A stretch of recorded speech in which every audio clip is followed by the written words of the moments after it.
From the station that's on your side, this is Channel 7 News at 10. A new baby is a time for joy, for change, and for love. But for some mothers, it's also a time of pain, despair, and anxiety. Erin Hawley joins us with one mother's story tonight. Erin. Well, Beth, there are more than 3 million cases of postpartum depression or postpartum anxiety each year in the United States. That's according to the Mayo Clinic. But it's impossible to know how many more cases go undiagnosed. Now, I do want to warn you that the subject matter is not appropriate for kids, and it may be triggering for some of you watching. I didn't feel safe with my kids. I didn't know if I could trust myself in that moment, that if everyone was screaming and what would I do? No one thinks it's going to happen to them. Despite a stay in the hospital for weeks for premature labor and early delivery of her twins, Ashley Thomas was able to bring home her tiny girls after only 5 days in the NICU at Baptist Medical Center, where she also works. When we came home, they both weighed right at 4 pounds. So we had these tiny babies, and I felt like from the minute I delivered, I was not mom. I was a nurse. I was a NICU nurse to these little babies that I was bringing home. So I felt like it put this incredible barrier between me being able to bond with him almost immediately. With 5-year-old Jack to care for, as well as premature twins, Ashley found herself detached and overwhelmed.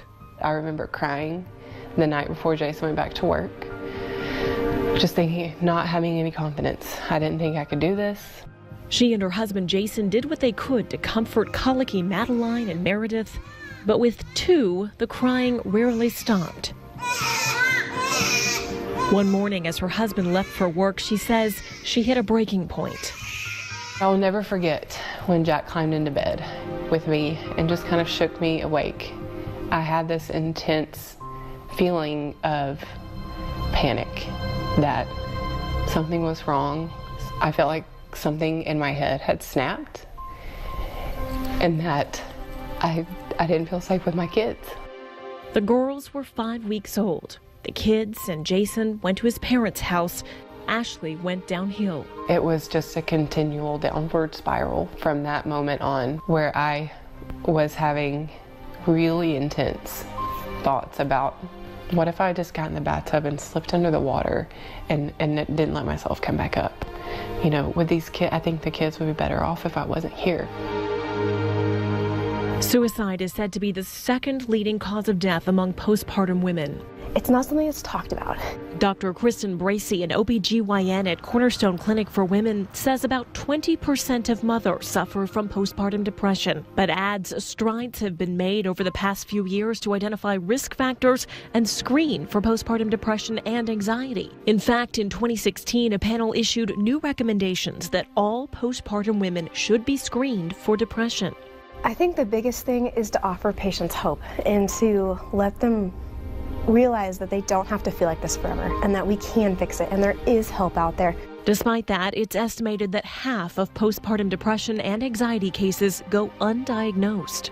It took months for Ashley to seek help in the form of counseling. And 5 months after her daughters came home from the NICU, Ashley started back at work as a NICU nurse. She says those 2 things, along with support from her husband, family, and friends, pulled her back from what she calls the absolute brink. It's not something that's easy to talk about, even still, because it was definitely a very dark period of time. There's a difference between baby blues and postpartum depression. Ashley now speaks to as many women as she can about postpartum depression and anxiety and shares her experience, hoping another mom might not feel so alone or so ashamed. The shame associated with that is extremely high. I think moms put a ton of pressure on themselves. But of all the times you've told people, has anyone ever reacted negatively? No, I've never had a negative reaction. Today, Meredith and Madeline are a 1.5 years old. They're still a handful, but it's now easy for Ashley to find joy in every day, and she hopes others can find that same joy.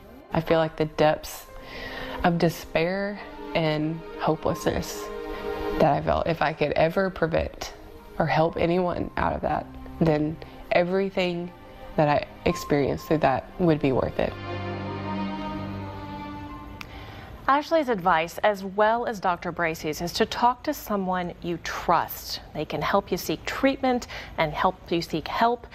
Now we have the story posted on our website along with a list of resources if you or someone you know is experiencing postpartum depression. Yeah, it is something so many people go through, and again, like you said, they don't talk about it, but this mom speaking tonight, helping so many people. And everyone should be talking about it. What an important story to tell. Erin, thank you so much. Thank you. Yeah.